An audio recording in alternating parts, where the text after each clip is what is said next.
Hey, John, welcome back to another working session.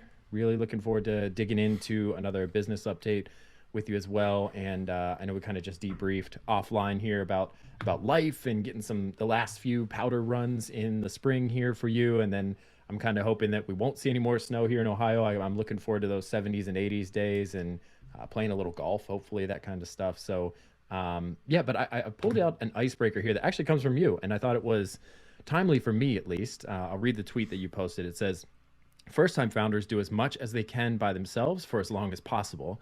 Second time founders hire a team as early as humanly and economically possible." And then the reply that you posted to yourself says, "True for me at least," right? So I'll put that caveat in there. But the reason I wanted to use that as the icebreaker today is when I read that, usually like I've worked and I've built businesses for other people. So I've been in a full-time role and I'm running a portfolio company for them or something like that.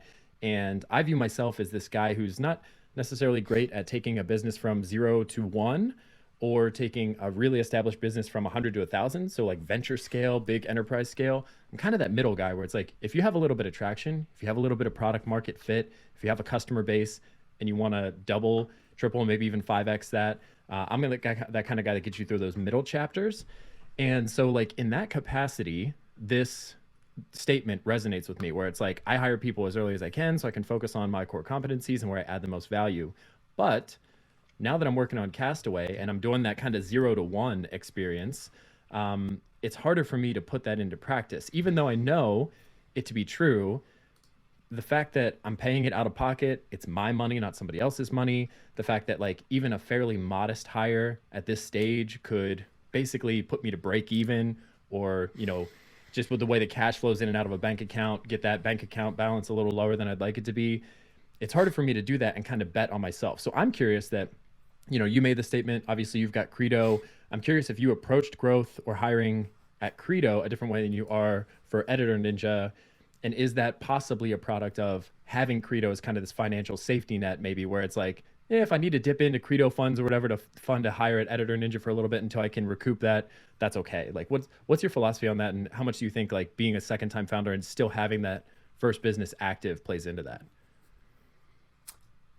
Good to see you, James. Yeah, it's a good question. And the reason why I share this, and I'm not the only one that has said this. I've seen a number of other entrepreneurs that I know say this, and I've seen it. I've seen it in my own business, in my own life, and in those of friends as well. That I tweeted it because with Credo, it took me a long time to feel comfortable committing to someone, right? To someone else, simply because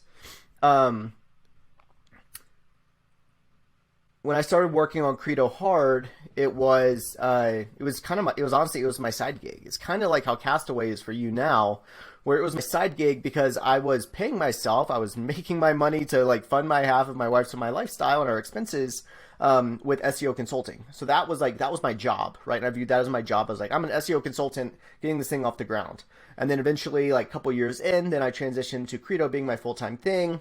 And stopped doing any SEO consulting. I haven't done any like retained SEO consulting since end of 2018, so it's been a number of years now. And then but Credo was at like, I don't know, end of 2018, we were at like 25K a month, something like that. Maybe a little bit more. So I had the money there to be able to commit, and so I hired my first full-time person around that time and all of that. But I think, like, kind of long story short, and to skip to the end and skip to the spoiler, is I think there's a couple things to it. Number one, Editor Ninja is a sizably different business from Credo in that I am not able to deliver the work. I am not an editor, right? So I'm kind of forced to hire editors. At the same time, I'm also experienced and far enough along now, and the product I've been building out for Editor Ninja is so similar to the first MVP product for Credo that I can do it because I can do it quickly. But then there are also other areas where I'm like, I've done that before. I've like written this custom gravity forms, this custom code to like add users in this certain like user whatever to this drop down, so then I can do this reporting.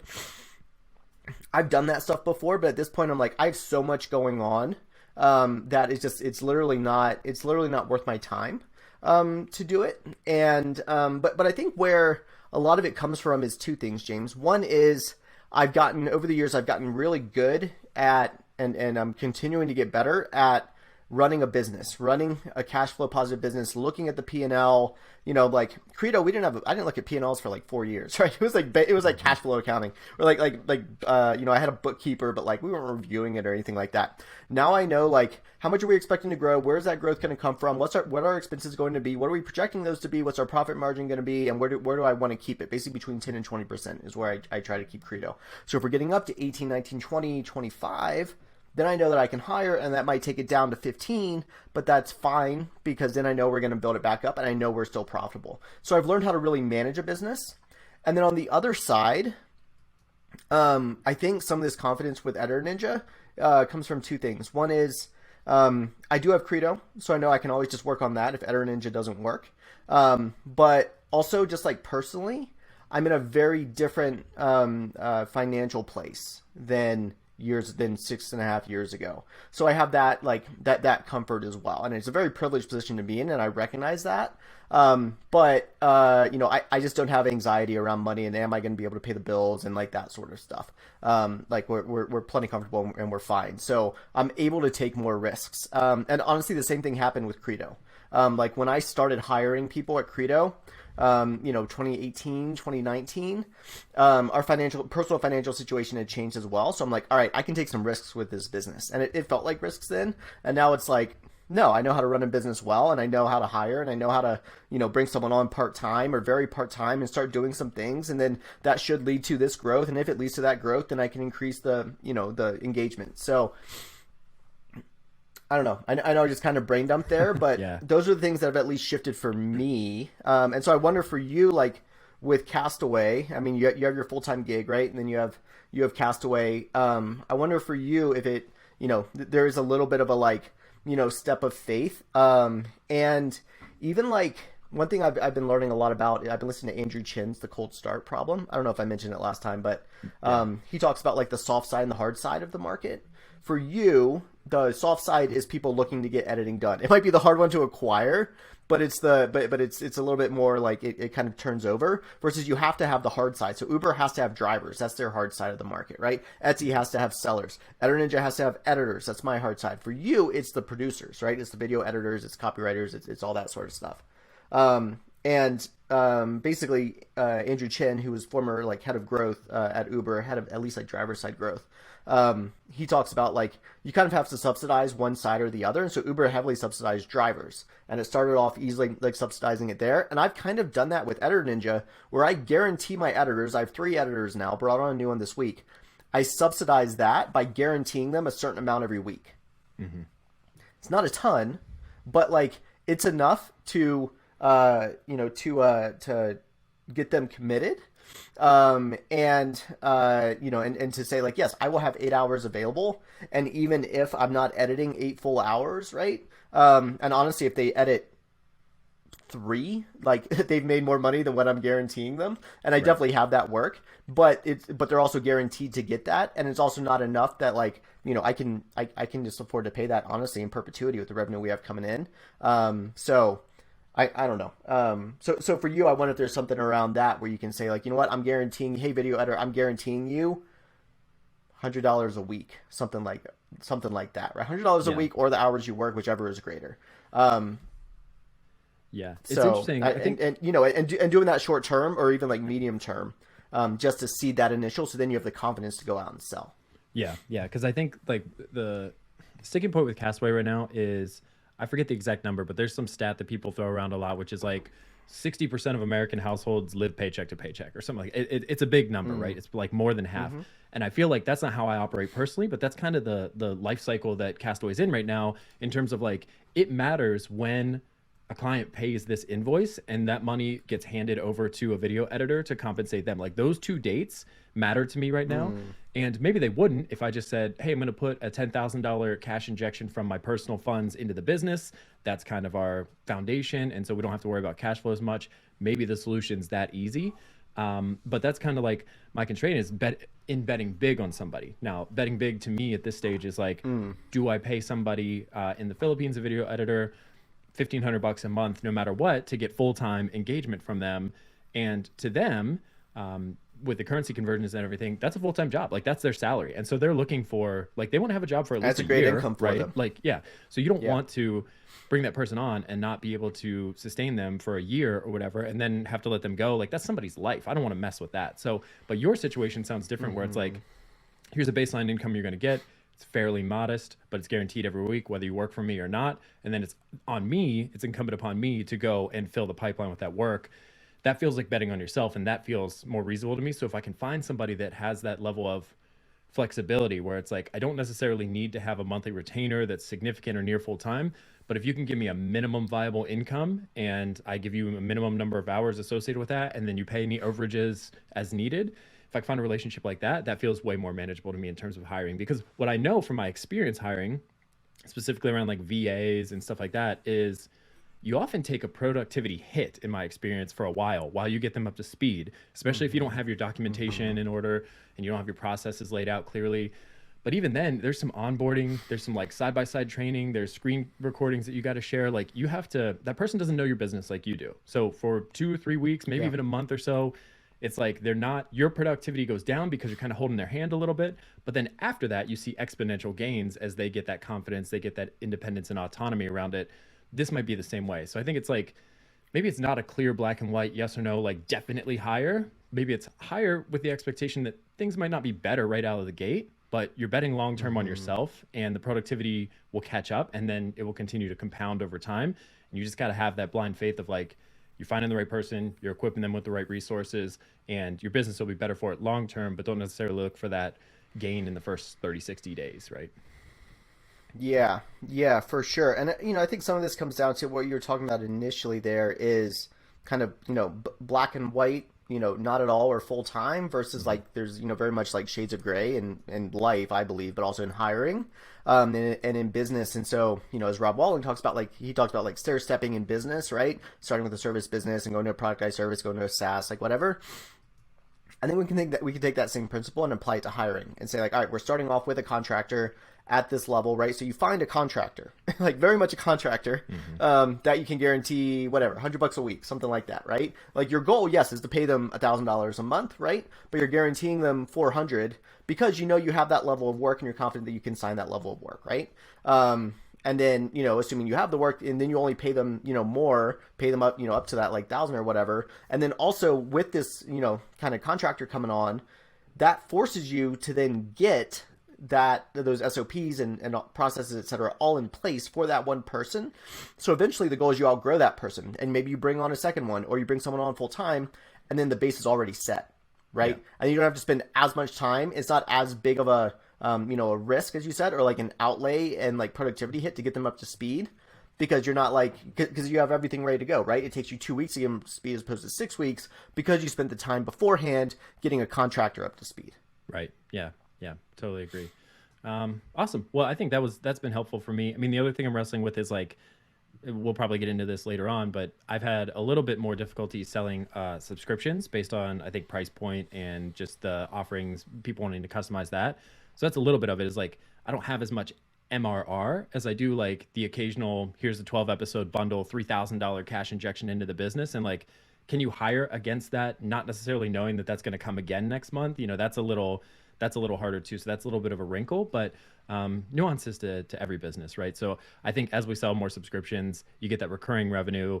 You can bank on some percentage of churn, but for the most part, you hope to retain folks for a few months at least, right? So it's like, that's something I would have way more confidence hiring against, just knowing that for this account or these 3 accounts, $1,500 per month from each of those for the next 6 months is a fairly confident assumption to make. So then, yeah, I can hire against that, right? And I'll have that person employed in a significant way for at least 6 months. That would be a big step. So that's kind of one of my goals, is to like solve that subscription puzzle, because I think that opens up a lot of doors in terms of scale. Yeah. I mean, it does, though at the same time, subscriptions also have churn, right? Or can have churn. So you're still going to run into the same issue. I think it really comes down to, in my experience, comes down to like, for me, I forecast out like growth and expenses and all of that for like the next, 8 to 12 months at Credo, and I'm starting to do it for EditorNinja as well. So And that gives me confidence to say like I literally yesterday put together our growth, like our kind of projections for Credo for the next 12 months. And, I read the book, Simple Numbers, Straight Talk, Big Profits by Greg Crabtree, which was just like mind bending for me with thinking about like finance and running a business, like operating a business. And basically I literally have I have all of our expenses outlined. I also have roles that I want to hire and how much those are going to cost. And then I have, total revenue and then all expenses and kind of how I expect those to go based off of historical numbers and whatever. And what I know we need to do coming across this year and kind of where big outlays are going to happen, like hiring a designer for a project, that kind of stuff. But then I literally have a line at the bottom that it's, percentage, like pure profit. So revenue minus expenses, and then that number divided by revenue. And then what is that number? And I know, and I can see, and I actually have it conditionally formatted where like when it's 10, it's red. And when it's 20, it's green. And I can see kind of how that changes, and I can see where I can actually outlay this more cash to keep our profit within that realm. Mm-hmm. So if we can do that even this early stage in a business, it's going to give us that much more confidence in order to kind of hire like this. You can say like, yes, I can float that. I can float $400 a month based off of how I expect the business to grow, right? And then you're making projections, and that forces yourself to say, okay, so how do I hit that? Is it selling a bundle? And it doesn't matter if it's a bundle or a subscription. Great thing about a bundle is you can require that payment up front, right? Yeah. So it might be $8,000, but basically amortize that over 3 months, and it's basically, whatever, $3,000, $2,700 a month or something like that, right? Amortize that. And then you have a clear picture into your expenses. And then you can make good hiring and spending, investment decisions off that new website or whatever it is. Right. Makes a lot of sense. That was super helpful, man. Thanks. That's why I wanted to ask, because you, our second time around, probably, I don't know, is it third, second? It's at least the second time around. It might be third or fourth with a couple other. I know we all kind of have our business graveyard. Probably four, four. Yeah. Something like that. Yeah. At least like projects that have generated revenue, Yeah. Awesome. Do you want to get into the Editor Ninja update for this week? I think last time we talked, you were just coming off of vacation, getting back into the swing of things, and just having a lot of ideas and struggling to prioritize some of those. So where are you at today? Yeah, so last time I talked, because I think we recorded one last week as well, so I talked about how I had done a couple of webinars. So I'll just start with sales and marketing and kind of some wins there and then move into ops. So I talked about how I had done some, webinars and free trainings for a couple of different companies, one for ClearScope and one for the Tiny Seed Accelerator. I have had 6 demo calls off of that. One of them closed and actually told me he's like, look, I consider this call a formality because if you had a sign up button, I just would have signed up. So I'm like, okay, awesome. So apparently those work, and so I think I need to get on more. I need to do more free trainings. I need to do more webinars. I need to get on more podcasts, like bigger podcasts, that kind of thing. I think that's really going to work. And I've actually got a couple more demos queued up as well, based off of that too. So that's been a big win. So I got a new customer in. I have one doing a test document. I think I talked last week about I was considering selling like a bundle of words. And I'm actually moving forward with that. I've pitched to some people. I have someone committed. They're getting a test doc done at cost. Because a lot of people ask me for test documents. Like, well, can I do a test document? And I don't want to do work for free. But maybe we'll get there, at some point. But I basically tell them now, I'm like, look, we'll do a document for you at cost. Like what it costs me, I will give it to you for that. Assuming it is, it is good, up to 1,500 words, something like that. Actually, I don't even care if it's at cost. And as long as you commit to buying a bundle of at least, X tens of thousands to, 100,000 words to use over the next 12 months. And they're like, great. Yeah, sounds good. So I've got one of those in process right now. And it's something one of my competitors does too, where they offer the first 5, they message get a free document, but it's basically you get the first 500 words of a document, quote, for free, right? So it's a 1,500 word document, you pay for 1,000, but they also have the per word high enough that they're not losing money on it. But could be worth doing that, because say under 1,000 words test doc, we'll do it for free, right? Because that cost me $20, and if I could spend $20 to potentially make thousands on a subscription, heavily worth it. So something I'm thinking about, but it's I'm starting to get some signal again, starting to get some closes. I got a couple more committed, a couple more on the bubble. So That's pretty exciting. There, it's definitely like picked up over the last few weeks, especially with like sales calls and how I run that. So, Talk yeah, to me that's about cool. your Yeah, I was gonna ask, talk to me about your strategy with demo versus like just straight purchase. So, what made you decide to like, hey, I'm gonna force everybody through a demo at least on the subscription side of things versus just having a checkout form and letting somebody sign up? Because right now with Castaway, I originally had like an application form basically or an interest form, and I switched over to just straight checkout now. And my justification for that is like, I've got a day job and I can't do sales calls all day, or I'll start to compromise that because most folks can sure. only meet between 9 and 5, and so that if I got to any kind of Right. scale, that would be problematic. So, but at the same time, like I realized that that's really going to like ratchet down the sales pipeline because who wants to just walk up and pay $1,500 to $2,000 a month off of a landing page? Like that'd be some pretty killer landing page, and maybe we'll get there someday with a bunch of social proof or Yeah. referrals. But like, Yeah. I made that decision intentionally, knowing that it might hinder growth for a while, but that's kind of okay because I don't have the operational setup and processes to support a whole bunch of sales right out of the gate. So, but with you going with a demo, is there a reason you did that? Is it about qualifying customers, or is it just reducing the friction? Like it's pretty easy for somebody to just say, yeah, I'll take a call. Like I don't have to open my wallet today. I'll just take a call. So what was your thought process there? Sure. Yeah, the thought process was really learning. It was, I want to talk to as many people as I can to hear what questions they have, to hear what objections they have, all that kind of thing. Yeah, and it's interesting on the like, psychology side that people look at they don't look at monthly nearly as much as they look at annual. So here's an example for you, James. I have a pickup truck, right? And I have a Toyota Tacoma, and I want to build it out into like an overlanding vehicle. I've been talking about this for like a year plus now, and I have the cash to do it. I'm just like trying to come up with the right configuration. But I look at these things. I'm like, all right, a lift is going to cost me, $3,000 for a good one. New tires and wheels are going to cost me $1,500. A bed rack's going to cost me $1,000. A new bed topper's going to cost me $2,000. And it's like, these are big numbers, right? And even though the money's there, they're big numbers. Versus like, I just re-signed up with a performance coach. I'm going to get back in, I'm going to get in like really good. I'm in good shape now. I want to get in really good shape. And it's $500 a month.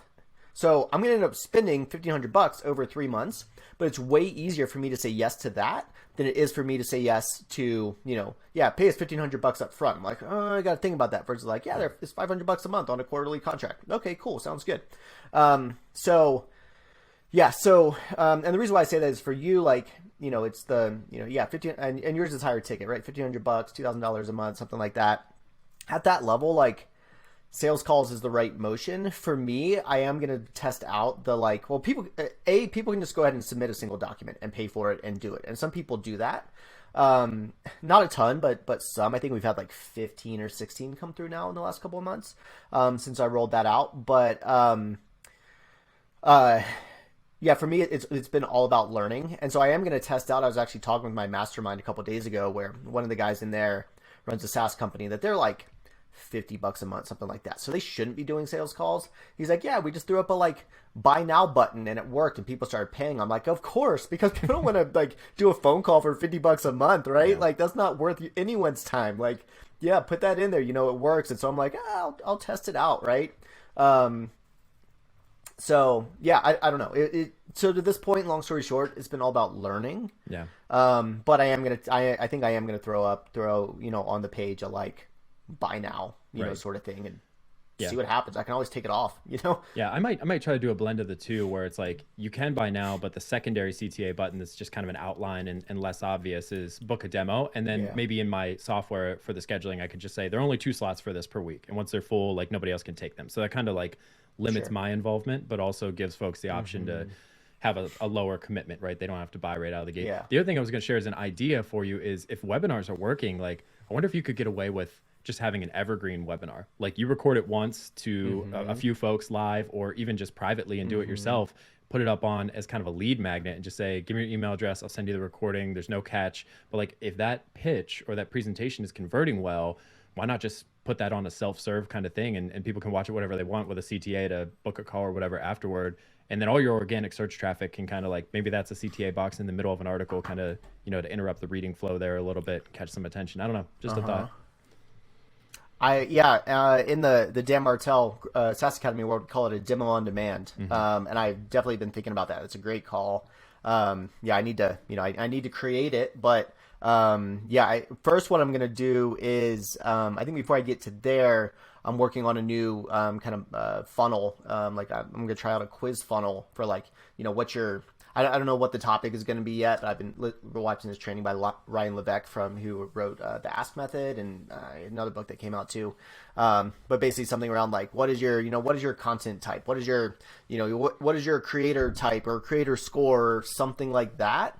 To kind of divide people out and be like, you're the visionary, you're the cowboy, right? You write everything and you don't edit, or you're the you're the perfectionist that you want it, every word and comma perfect before you publish, that kind of thing, to try to get people in that first and see how well that works. And then, I do think I am eventually going to go, especially for I would love eventually to get to a self sign up. Design Pickle had this for a long time at $500 a month, where it was self sign up. They probably had a demo on demand or something like that, but they've gone to sales calls now actually, which is interesting. But they got to 20, 25 million, 30 million a year off of self serve.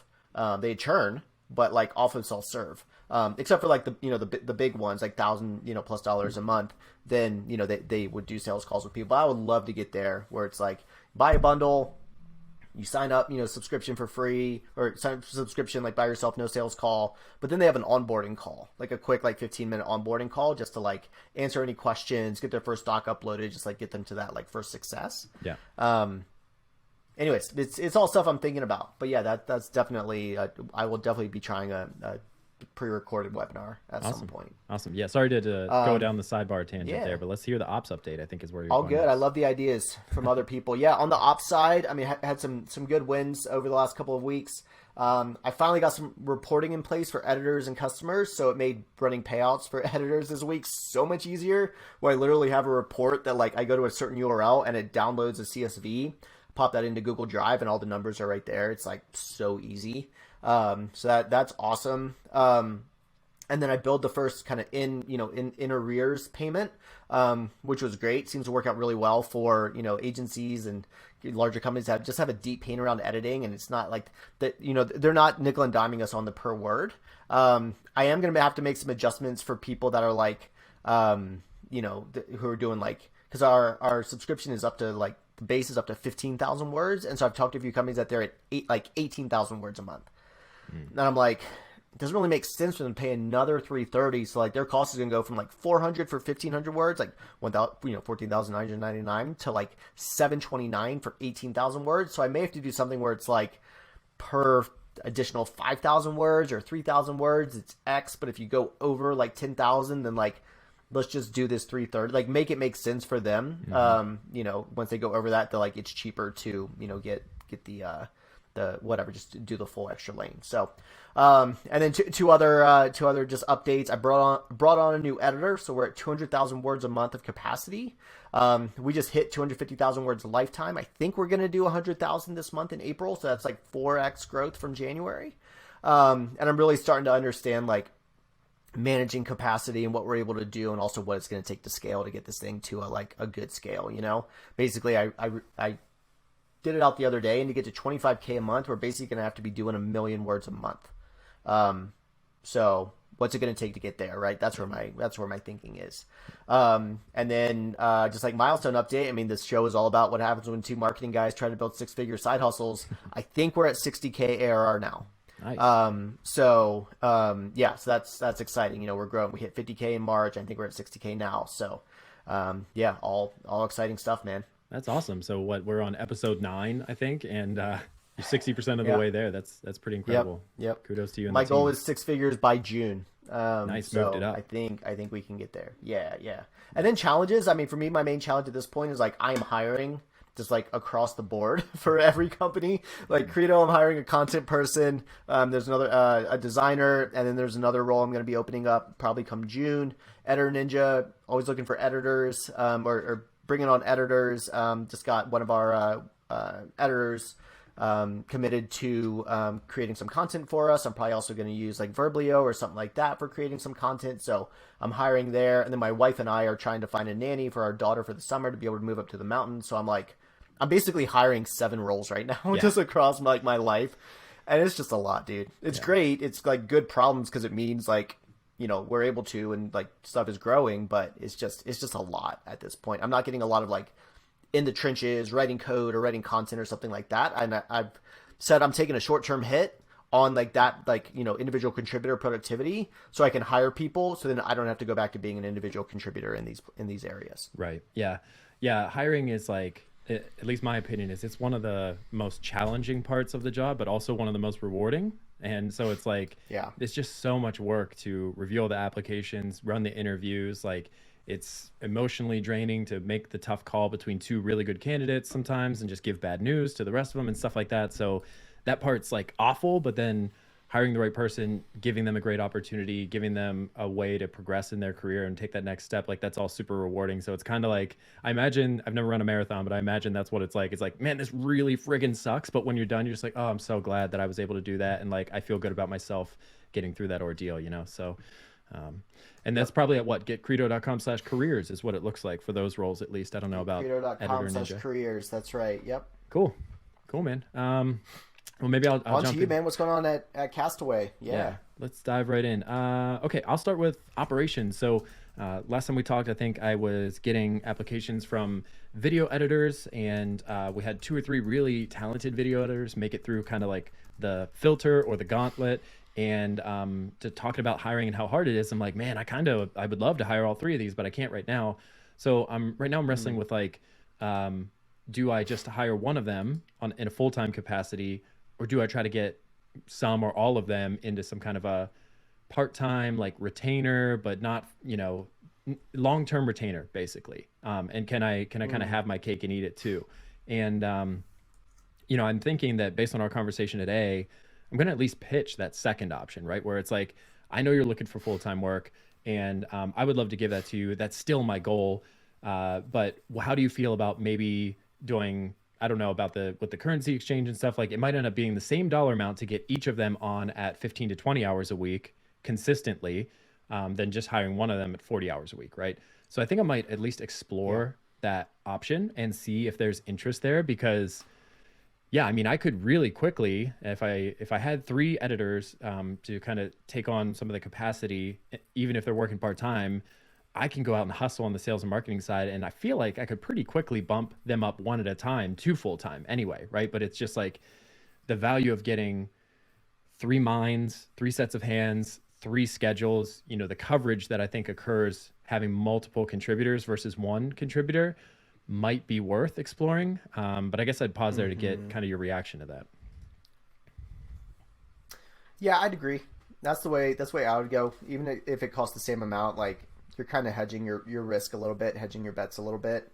That's how I do it, honestly, because ultimately you're going to need a couple, right? And so like might as well learn now in like a lower risk way. And then you don't have that like psychological overhead of like, this person is depending on me for all of their income, right? Especially at this stage, it's just not something I would do. So it's not something, I would take on. So I like that approach, man. Okay, cool. Yeah, I kind of like it too. And even if I just say, let's say they all 3 work out, and I can just say, okay, you 2 are on client work, and editor number 3, like you're just going to help me basically do kind of like free work as lead gen for really big shows. And we're just going to take their episodes, and you're going to help me produce amazing videos for them.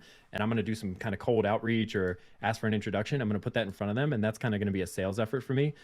I wouldn't be able to do that with just a single editor. It'd be too much divided attention and context switching and, things like that. So, so then other ops stuff, we are migrating to WordPress. We talked about this loosely last time. I've gone back and forth on this, but that's well underway, and I'm excited about hopefully getting that wrapped up by the next time we talk, so that I can start A/B testing things like we've been talking about today: price points, service packages, demo call versus purchase. Like I can have multiple versions of landing pages and direct traffic to each one, and see what the conversion rates look like, time on page, all that kind of stuff.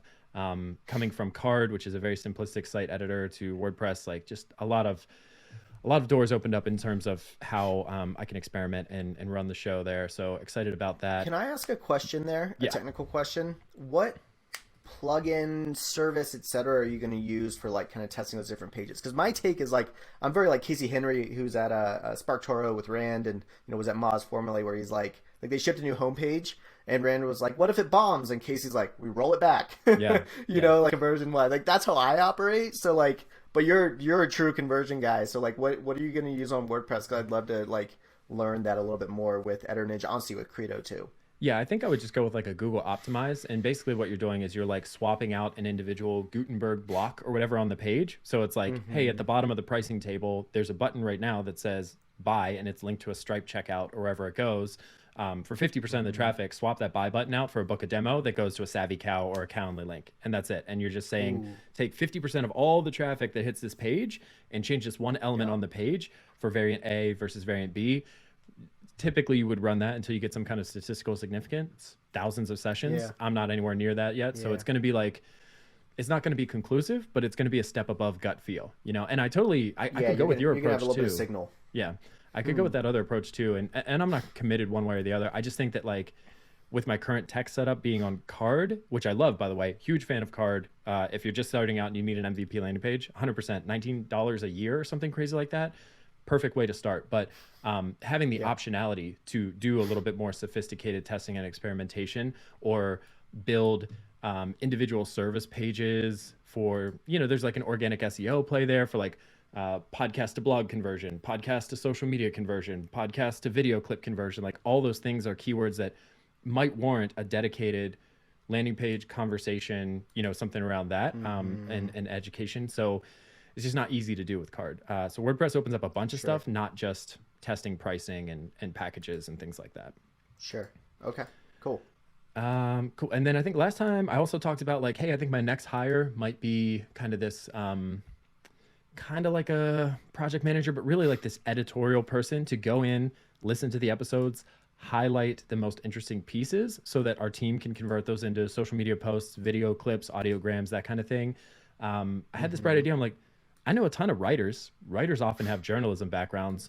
Why don't I just, and I think maybe you mentioned this and maybe you were the spark for the idea and I'm just kind of following through on it, but like, let me just reach out to some of these writers and say, hey, you want to make some extra cash? You want to make some like beer money? You want to whatever, like cover your card payment? What if I just pay you $100 an episode to go through, listen at 1.5, 2x speed, highlight the most interesting parts, and then tag me when you're done?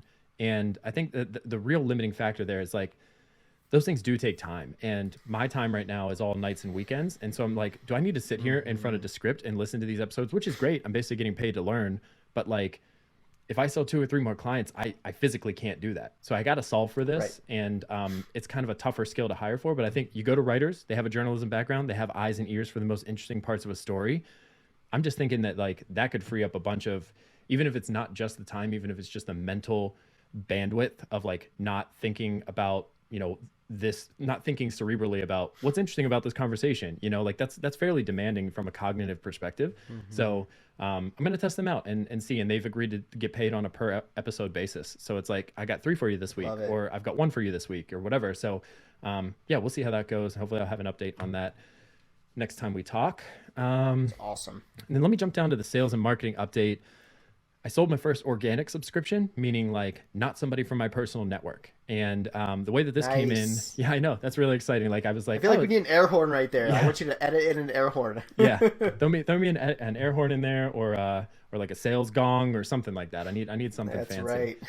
Right. But the way that this came about was basically like, I think I sent this tweet out, and I send these out all the time. I just did one yesterday, but I'm like, I always have these business ideas, and part of my like personal therapy to not go off and try to do that and get distracted is to just like put out into the world and hope somebody else does it, right? I'm like, I'm not going to do this. I'm not going to let myself do this. So I'll just share it with the world and maybe you'll do it.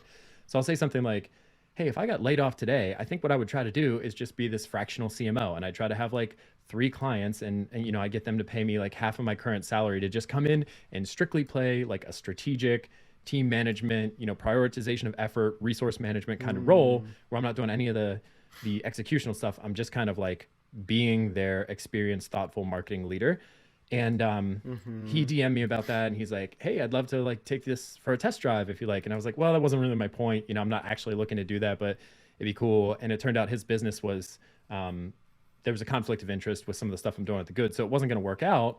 So I said I had to pass, and we kind of just parted ways. And then like 3 days later, I get this email from somebody, and I recognized the domain name was his domain name. It wasn't him, but it was somebody on his team. And they were like, "Hey, we just signed up for Castaway a couple days ago. Just wanted to see what we need to do to get started." And I was like, one, that's awesome. But I was like, two, oh shit, why am I just hearing about this now? Turns out like I used to have an intake form, like an interest form. And I had that all wired up that when somebody submitted it, obviously I got an email notification, I got a Slack notification, somebody's interested in Castaway, and I reached out right away. When I switched over to checkout, I failed to set up like a Zapier automation for like when I receive a payment in Stripe, send that somewhere, send that to email, send that to Slack, and just say, someone just bought this subscription. So I had no idea it even happened, which is just like, hopefully the listeners can, empathize with that. And like, hopefully somebody else has been there too. Cause I was just like, that's so embarrassing. But it was really good to like, just see kind of an organic interaction like that. Didn't know this person from Adam on day one. And then they explored what I've been working on and ended up becoming a Castaway customer. Just fuel for the fire, right? Like it's good to see that kind of stuff happen. Yeah. Pro tip for anyone listening, when the first Zap I set up in a business now is when there is a new Stripe charge, send it to Slack and SMS me. And I don't set it up on like the form level, like the Gravity form level. I set it up on the Stripe level. So it's just like overall for any charge that happens in the business, send me an SMS and put it to Slack. I don't even have it send me an email. I don't really care about an email. I'd rather see it in real time, and also put the status. Like, what is the status of it? Because occasionally you'll have it fail. And you want to know when like someone tried or like they need to update their credit card or whatever. So, it goes to like accounts receivable, but that is an amazing Zap to set up. Cause also like you'll be sitting at dinner and you're like, woohoo, I just made $1,500, Right.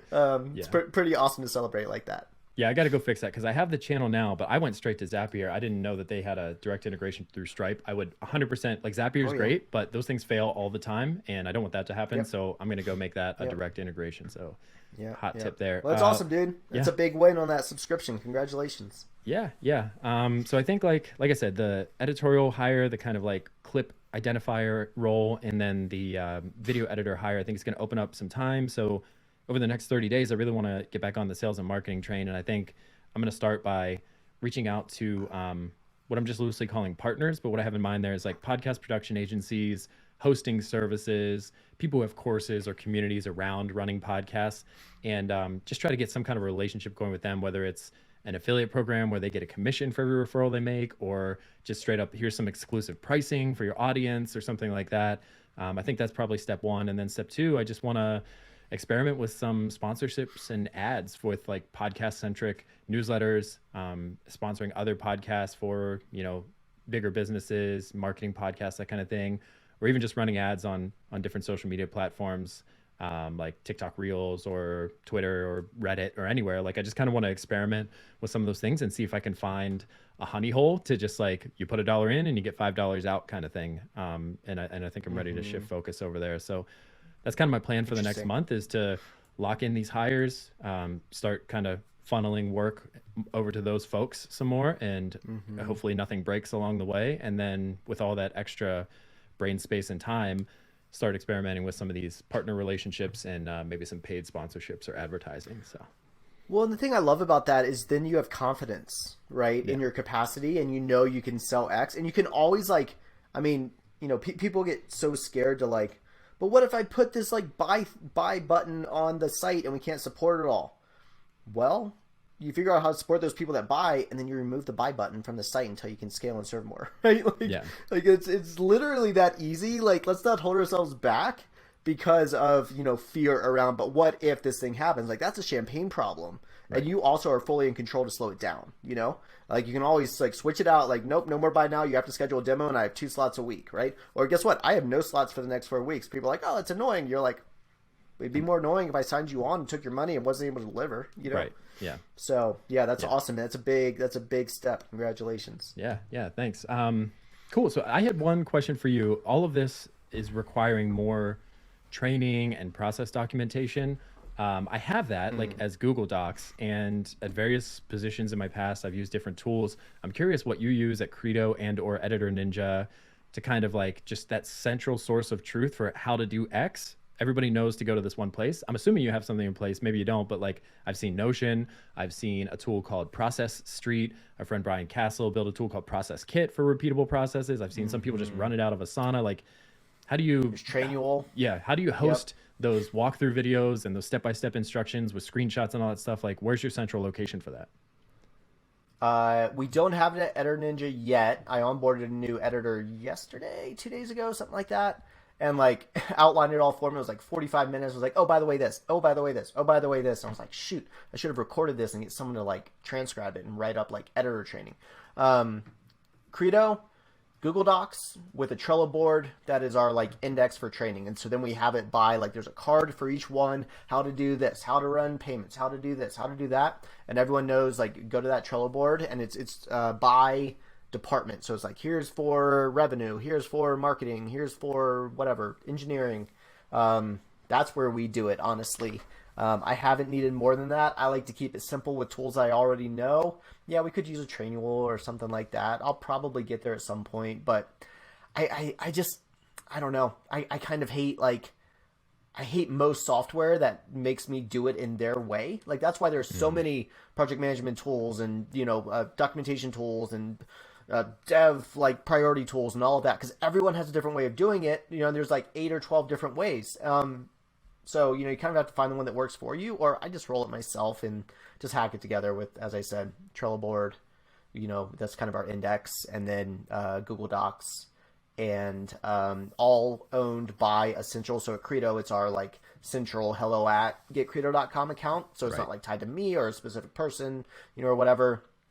That's how we've done it. How do y'all do it at the Good, and how are you doing it for Castaway? So at the Good, we use Notion, and everything just kind of lives in there. And we embed, like, if I record a screen share video, which I'll do with, you could do Loom as a popular tool. We use one called Vidyard. Vidyard's pretty expensive, so I check out Loom if it's not a core part of your business and you're budget conscious. I would check out Loom. But yeah, we embed the video at the very top. So here's a video of somebody like physically doing everything that's covered in this written documentation. And then there are a bunch of drop downs. Like the first drop down will be like step 1, and it's collapsed by default, but it's like step 1, sign into Riverside to, start your podcast recording. And then the drop down has sub steps for all that property. And then step 2 is, whatever, get your recording technology set up, lighting, camera, whatever. And it's a checklist for that. Step 3, and they're all in a drop down. So that's kind of how we do it at the Good. And then I haven't really, outside of Google Docs, I haven't started doing much of it at Castaway, because it's been all me for the most part doing the delivery work, and I just know how to do it. But I will say, at both the Good and for Castaway, we're looking at this tool called Tango, and it's at tango.us. Basically what this is, it's a Chrome extension. You install it, and it's kind of like Loom. You just kind of start recording, and then you physically do the tasks. Like you sign into HubSpot wherever you're going, or like you sign into the browser-based tools that you're using.